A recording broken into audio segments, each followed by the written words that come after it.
तो यहाँ पर हमने सारी कथाएं सुनी। अब शौनकादि ऋषि सूत जी से पूछ रहे हैं कि प्रभु दूसरी बार ये कथा किसने किससे कही। सूत जी बताते हैं तुंगभद्रा नदी के तट पर आत्मदेव नामक एक ब्राह्मण रहते थे। भगवान की पूजा पाठ करते, काम अच्छा था, दान धर्म बहुत करते, तो काफी गुण थे उनमें। जब तक सुबह उठने के बाद वो भगवान की पूजा ना कर ले, वो भोजन ना करे। और वहीं पर उनकी पत्नी थी, उसका नाम था धुंधली। वो जब तक सुबह उठने के बाद एक दो घर में कले ना करवा दे, वो भोजन ना करे। पर इस पर भी आत्मदेव प्रसन्न था। वो भगवान से यही कहता कि अच्छा है, ऐसी दी है, ऐसी दी है तो आप में लगा हुआ हूं। बहुत अच्छी दी होती तो उसी के पीछे लगा रहता। तो इस पर भी वो प्रसन्न था। उसके जीवन में केवल एक ही दुख, उसे कोई संतान नहीं थी और उसको संतान चाहिए थी। उसने हर रूप से कोशिश करी, सब कुछ कर लिया, पर उसे संतान नहीं हो रही। अंत में वो अपने घर पर एक गौ माता लेकर आता है। उसे लगा गौ माता के जो बछड़ा या बछड़ी होगी उसे अपनी संतान मानकर पाल लूंगा, पर ऐसा दुर्भाग्य कि वो गौ माता भी बांझ निकली। अब उसे लगने लगा मैं मनहूस हूं, मैं जिसे इस घर में लेकर आता हूं उसे संतानें नहीं होती। अब यहां पर एक नकारात्मक विचार आया नहीं। कहते हैं ना कि एक नकारात्मक विचार 100 नकारात्मक विचारों को निमंत्रण देता है। कैसे? और ये काम मनुष्य खुद करता है। एक नकारात्मक विचार उसके अंदर आया नहीं कि आगे के वो खुद ही सोच लेता है कि उसका जीवन कैसे खराब होने वाला है, जबकि वो होने की ना होने की संभावना भी कुछ भी नहीं है। जैसे मान लीजिए एक बच्चा है, उसको कल पेपर देने जाना है, 10वीं के पेपर होंगे, 12वीं के होंगे। तो मान लीजिए कल उसका पेपर है। अब उसके दिमाग में पहला नकारात्मक विचार आया, अगर पेपर अच्छा नहीं गया तो। यहां से उसकी यात्रा शुरू हो रही है। अब उसकी यात्रा सुनिए आप। तो उसके दिमाग में आया कल का पेपर अच्छा नहीं गया तो पास नहीं होंगे, पास नहीं होंगे तो कॉलेज नहीं मिलेगा, कॉलेज नहीं मिली तो डिग्री नहीं मिलेगी, डिग्री नहीं मिली तो नौकरी नहीं मिलेगी, नौकरी नहीं मिली तो शादी नहीं होगी, शादी नहीं हुई तो परिवार नहीं होगा, परिवार नहीं हुआ तो समाज क्या कहेगा। कहां कल पेपर देना है, इसने शादी बच्चे तक के, जबकि इन सब के होने की संभावना ना के बराबर है। उसको कुछ नहीं पता, पर एक नकारात्मक विचार 100 नकारात्मक विचारों को निमंत्रण देता है। तो यहां एक ही नकारात्मक विचार उसके मन में आया कि मैं मनहूस हूं, मैं जिसे इस घर में लाता हूं उसे संतानें नहीं होती। अब वो नकारात्मकता इतनी फैलती गई कि अंत में उसने फैसला लिया कि ऐसे जीवन का फायदा क्या, वो आत्महत्या करने जा रहा है। वो नदी में कूदने ही वाला है कि पीछे से एक ऋषि खींच लेते हैं। अरे क्या कर रहे हो, इतनी मुश्किल से मनुष्य जन्म मिलता है, ऐसे ही त्याग दोगे? वो रोने लगा। वो कहे मुझे संतान नहीं है, संतान के बिना ये जीवन अधूरा लगता है, मेरा कल्याण कैसे होगा? ऋषि ने कहा तो तुम्हारे हिसाब से जिस जिसकी संतानें हैं सबका कल्याण हो गया? अरे ये जीवन केवल संतानें पैदा करने के लिए मिला है क्या? यही करना था तो जानवर ही बन जाते। देखिए असलियत में देखा जाए तो हम एक जानवर जैसा जीवन ही जी रहे हैं। अगर हम कुछ अलग नहीं कर रहे, कुछ बदलाव नहीं ला रहे इस संसार में, तो जानवरों का ही जीवन तो जी रहे हैं।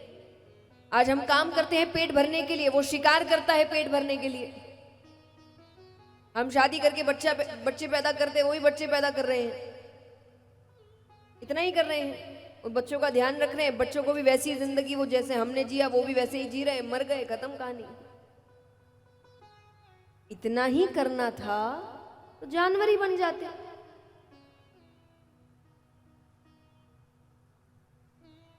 ऋषि बहुत समझाते हैं, पर दुख में ज्ञान की बातें समझ नहीं आती। वो रोने लगा। वो कहे मैं आपकी हर बात मानने को तैयार हूं, लेकिन मुझे संतान चाहिए। मुझे आप कोई भी आशीर्वाद दीजिए, पर मुझे एक संतान, सिर्फ एक, मैं उससे ज्यादा भी नहीं मांगता, सिर्फ एक संतान। उनको दया आ गई तो उन्होंने एक फल दिया, कहा अपनी पत्नी को खिला देना।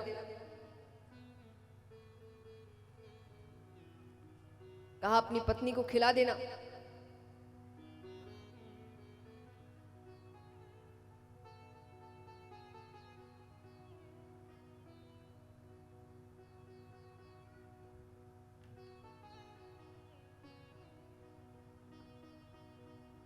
तो उन्होंने फल दिया, पत्नी को खिला देना, वो लेकर चले गए। अब पत्नी को दे दिया। अब पत्नी मन में विचार कर रही है कि पता नहीं फल खाने से क्या हो जाए, किससे लेकर आए हैं। इतने में ही उसकी बहन का आना होता है। उसने अपनी बहन को सब कुछ बताया। बहन ने कहा देखो, तुम्हारे पास धन की कमी नहीं, मेरे पास संतानों की कमी नहीं। मैं अभी 1 महीने के गर्भ से हूं।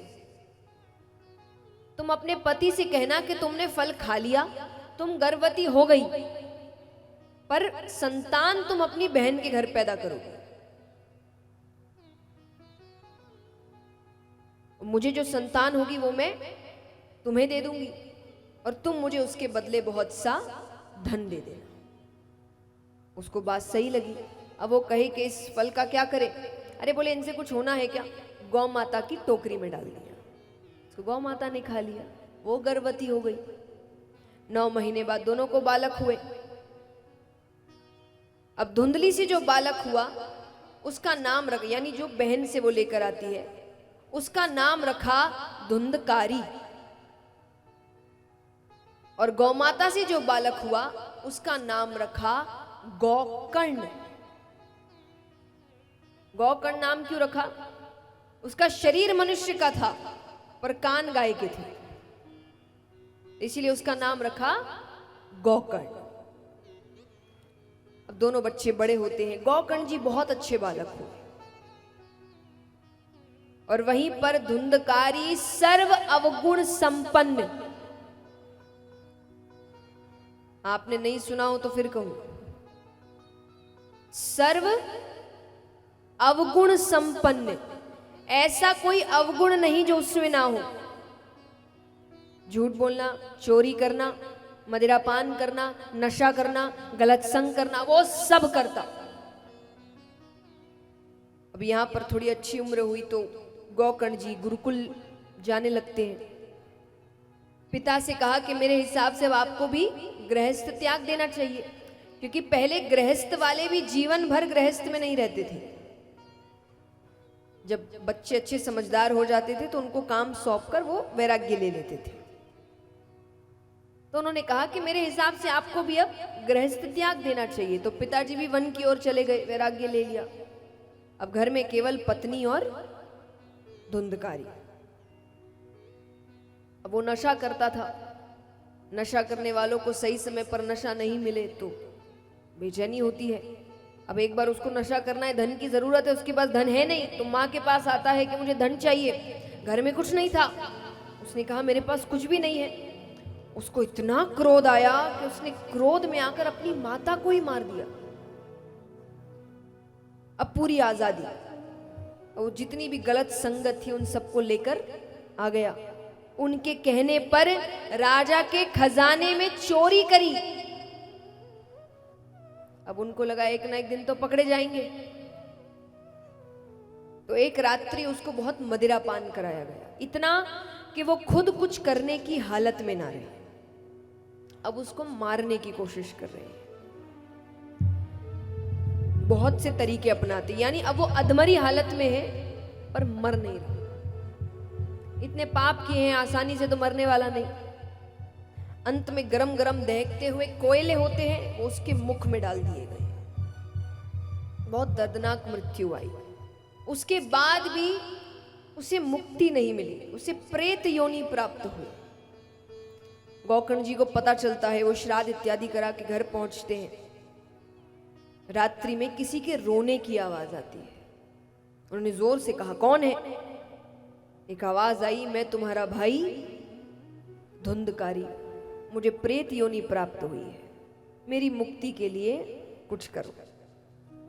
वो कहे, मैंने गया में श्राद्ध इत्यादि सब करा दिया। वो कहे, गया श्राद्ध शते नापी मुक्तिर में न भविष्यति। एक बार क्या 100 बार भी करा दो, मुझे मुक्ति नहीं मिलेगी। मैंने इतने पाप किए हैं, अब तुम्हें कुछ करना पड़ेगा मेरे लिए। तब गोकर्ण जी ने कहा, कल सुबह आना। तो सूर्योदय से पहले उठ जाया करते थे। तो सूर्यनारायण भगवान आते हैं, वो उनसे पूछते हैं कि मुझे क्या करना चाहिए। सूर्यनारायण भगवान ने कहा, आप श्रीमद् भागवत कथा सप्ताह पारायण करिए। तो श्रीमद् भागवत कथा सप्ताह पारायण की जाती है और 7 दिनों में ऐसा कल्याण होता है कि धुंधकारी जी को लेने भगवान का विमान आता है। अब कथा उस वक्त बहुतों ने सुनी थी। गोकर्ण जी ने बहुतों को निमंत्रण दिया था कि कथा हो ही रही है तो सब सुने। जब विमान आया तो उन्होंने विमान को रोक दिया। वो कहे, कथा सबने सुनी है, विमान सिर्फ इसके लिए क्यों? तब जो भगवान के पार्षद आए थे, उन्होंने कहा कि केवल सुनने से कल्याण नहीं होता,